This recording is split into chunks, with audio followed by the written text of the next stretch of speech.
വേറൊരു സെൻറ്ററിൽ നിന്നും നമ്മുടെ സെൻറ്ററിലേക്ക് വരുന്ന ഗുണഭോക്താവിനെ പോർഷൻ ട്രാക്കറിലെ AWC മൈഗ്രേഷൻ ഓപ്ഷൻ ഉപയോഗപ്പെടുത്തിയാണ് സ്വീകരിക്കുക എന്നത് നമുക്കെല്ലാം അറിയാവുന്ന കാര്യമാണ്.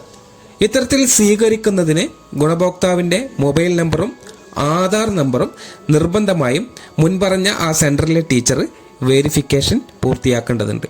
കൂടാതെ ഇവരെ ബെനിഫിഷ്യറി ലിസ്റ്റിൽ തന്നെ തുടരുകയും ചെയ്യണം. ചില സന്ദർഭങ്ങളിൽ ടീച്ചർമാർ AWC മൈഗ്രേഷൻ വഴി സ്വീകരിക്കുമ്പോൾ ഇത്തരത്തിലുള്ള ഗുണഭോക്താവിൻ്റെ മൊബൈൽ നമ്പർ എൻ്റർ ചെയ്ത് ഇതുപ്രകാരം സെർച്ച് ബട്ടൺ ക്ലിക്ക് ചെയ്യുമ്പോൾ ആ നമ്പറിലേക്ക് ഒരു OTP സാധാരണ പോകും.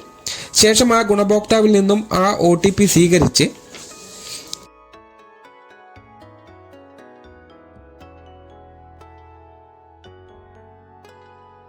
ഇതിലേക്ക് എൻട്രി വരുത്തിയ ശേഷം ഇതുപ്രകാരം വീണ്ടും OTP ആവശ്യപ്പെടുന്ന ഒരു സന്ദേശം പോകുന്നത് കാണാം. ഇത്തരത്തിൽ വരുന്ന സമയം നിങ്ങൾ നിരാശപ്പെടേണ്ട കാര്യമില്ല.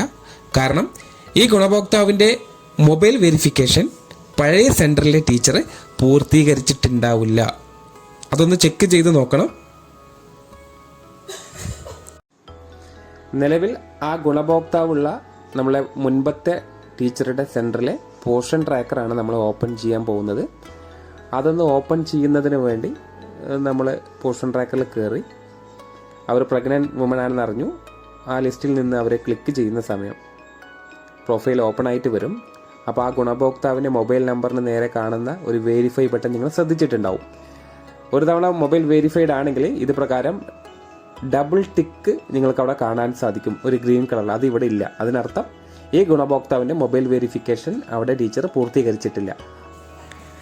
ഇതുകൊണ്ടാണ് 2 പ്രാവശ്യം OTP ആവശ്യപ്പെടുന്നത്. അതായത് ആദ്യത്തെ OTP മൊബൈൽ വെരിഫിക്കേഷൻ ചെയ്യുന്നതിനും ശേഷം രണ്ടാമത് OTP ആവശ്യപ്പെടുന്നത് മൈഗ്രേറ്റ് ചെയ്യുന്നതിനും വേണ്ടിയാണ്. ഇനി നമുക്ക് OTP കൊടുത്ത് സ്വീകരിക്കുന്നത് എങ്ങനെയെന്നുള്ളത് നോക്കാം.